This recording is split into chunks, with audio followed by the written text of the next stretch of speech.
Apple user যারা আছেন, বিশেষ করে আইফোন যারা চালান, তারা এই বিষয়টা জানেন কিনা জানি না। সাধারণত আইফোন টু আইফোন কিন্তু ফ্রিতে মেসেজ পাঠানো যায়। এটা খুবই গুরুত্বপূর্ণ একটা ফিচার, যা আমার খুবই কাজে লাগে, আপনারও কাজে লাগতে পারে। আমি সাধারণত এই বিষয়টা জানতাম না যে বাংলাদেশে এই জিনিসটা চলে। সাধারণত বহির্বিশ্বে উন্নত কান্ট্রিগুলোতে আইফোন এত জনপ্রিয় কেন জানেন? আইফোন জনপ্রিয়তার পিছনে একটি বিশেষ কারণ হচ্ছে সাধারণত ফ্রি মেসেজিং সিস্টেমটা।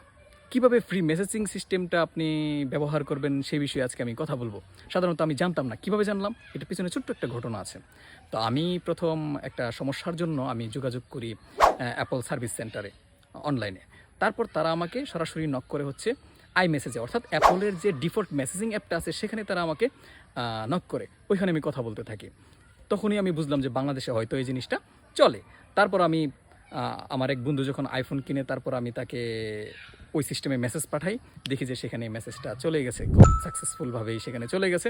তো চলুন আপনিও কীভাবে আপনার বন্ধুকে, আইফোন ইউজারকে মেসেজ পাঠাবেন সেই সিস্টেমটা আমরা জেনে আসি। এর জন্য আপনাকে প্রথমে আইফোনের যে ডিফল্ট মেসেজ যেই অ্যাপটা আছে ওইখানে চলে যাবেন, আইমেসেজ।